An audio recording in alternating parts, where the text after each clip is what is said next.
Hey, what up, everybody? This is Stevie Breech coming to you. I hope everybody on Sunday or since then's been able to check out the TNA Bound for Glory pay-per-view.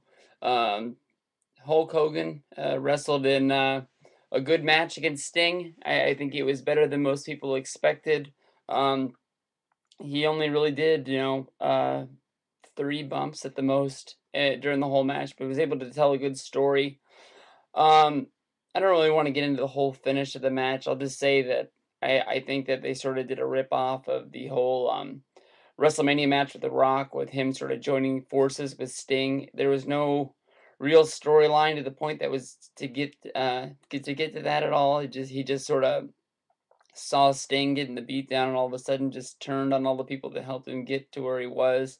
It didn't really it just I don't know. That put a bad taste in my mouth. But when it comes down to it, Hulk Hogan wrestled and will hopefully be his last match.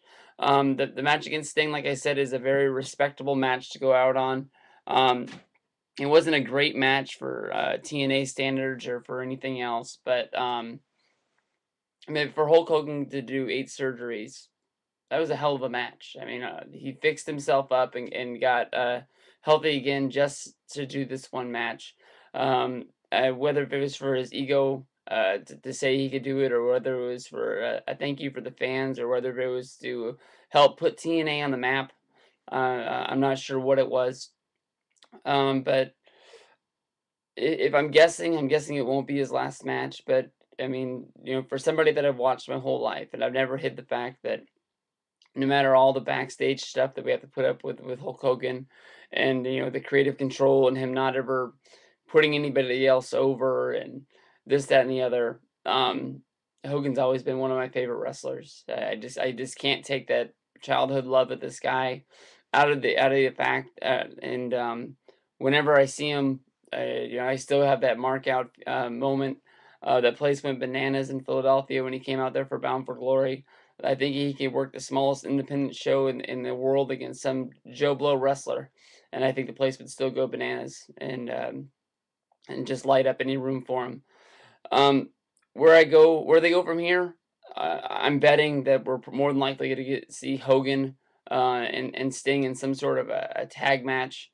They haven't done the tapings yet for TNA, but I would guess that's what the where the program would go from here. Whether if we see a Hogan spin from here and have him go back to being heel, or whether he tries to don the red and yellow once again and milk everybody for every T-shirt dollar that they can get out there in TNA. I'm very when he first said that he signed for TNA, I guess I was sort of let down. I really wanted him to go back to WWF.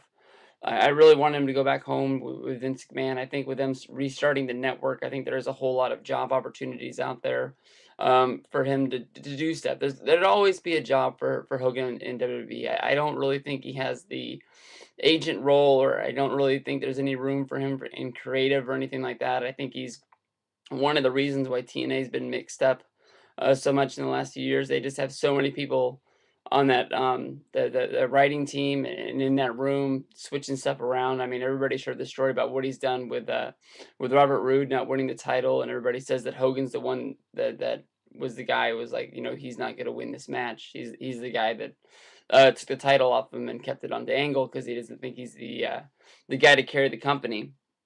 But if he was to go back to WWF, WB, whatever you want to call it. I'm sure there's one more big match out there for him. I'm sure he can have one match at WrestleMania, whether if everybody wants to see it or not see it. I know that if you put Hogan in the ring with John Cena, I know that something big would happen. I think that Cena could get a match out of Hogan, whether if it's not good, whether it's not great, but I'm sure that it would make money. I'm sure that it would create buzz, um, and people would care. I just Vince has a way of putting guys out there, no matter who they are or where they are in their career, and making them look like stars, whether if it's working with mirrors or anything else. I really think it. Plus, I think with them starting up the network and them really trying to find a place to put this network, whether if they're going to buy um, an existing network and just sort of replace it, or whether they're going to start fresh and they have to find someone to host their their satellite and stuff like that, and they have to get jumped up with the NFL Network and the NBA Network and Major League Baseball Network. There's going to be a lot of meetings they have to go to, and I think that if you walk in the room with Hulk Hogan, I think there's a different response to whether if you walk in the room with more than likely Triple H or Shawn Michaels.